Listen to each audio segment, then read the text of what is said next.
to DECS News at 9. I'm Claire Moninsala. And I'm Deja Hirsch. And we're your anchors. Tonight we have some interesting stories from child trafficking rescue to Mitt Romney's contradicting opinions on the healthcare reform and to Colorado's wildfires. Here's a video of child trafficking.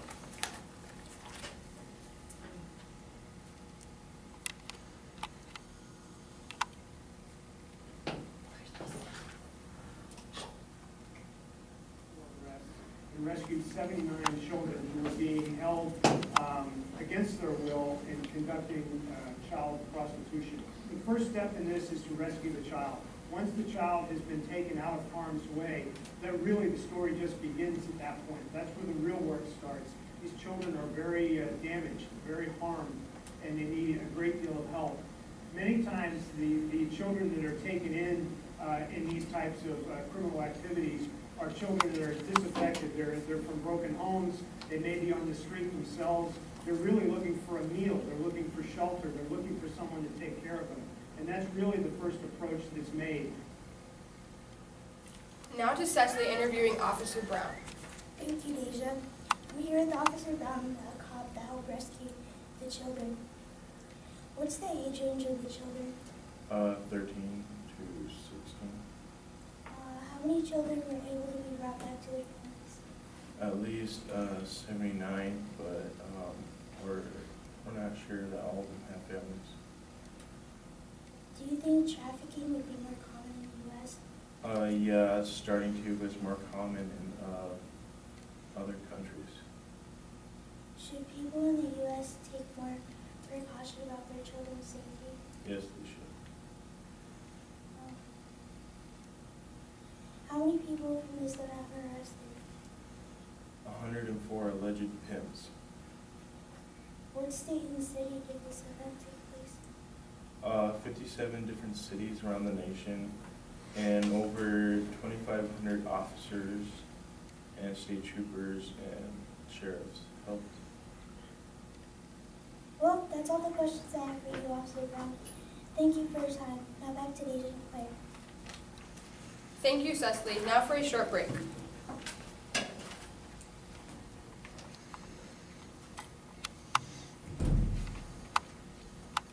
I'm Barack Obama, and I approve this message. It started like this. I speak the language of business. I know how jobs are created. But it ended like this. One of the worst economic records in the country. When Mitt Romney was governor, Massachusetts lost 40,000 manufacturing jobs, a rate twice the national average, and fell to 47th in job creation, fourth from the bottom. Instead of hiring workers from his own state, Romney outsourced call center jobs to India. He cut taxes for millionaires like himself while raising them on the middle class, and left the state $2.6 billion deeper in debt. So now, when Mitt Romney talks about what he'd do as president, I know what it takes to create jobs. remember, we've heard it all before. I know how jobs are created. Romney economics. It didn't work then, and it won't work now. Welcome back to DECS News at 9. Our next story brings us to Mitt Romney's praising the old healthcare mandate. On the same day the Supreme Court announces its decision on the health care law, a Democratic opposition research group is pushing a video from 2006 that shows Mitt Romney praising the idea of an individual insurance mandate, a key component of the Affordable Care Act that he now chastises.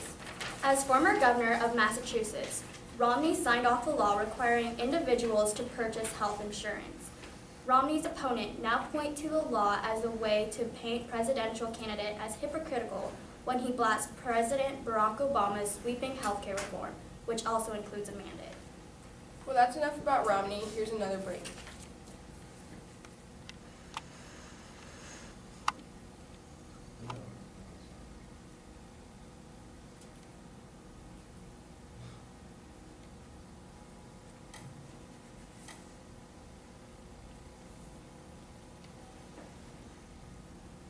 Wouldn't it be cool if someone took mid-size sedans and broke the mold? If we took our best-selling Altima back to its essence, kept its DNA, and reimagined nearly everything in it? Gave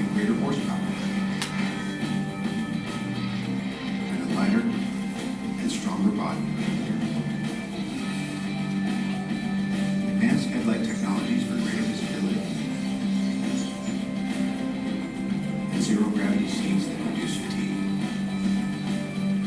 Yeah, that would be cool. Introducing the completely reimagined Nissan Altima.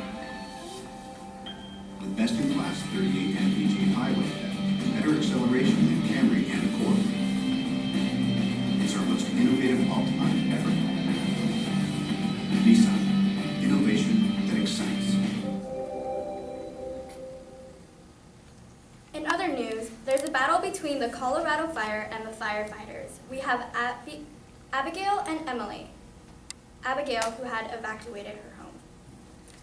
Thank you, Claire. So, Abigail, how long did you have to evacuate your house? I only had a few minutes. Could you see the fire from your house? Yeah. Wait.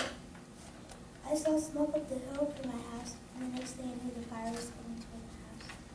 What were your first thoughts when you got told to evacuate? I knew I had to grab clothes and then get out of there as quickly as possible. Where are you staying now? And with my family in Utah.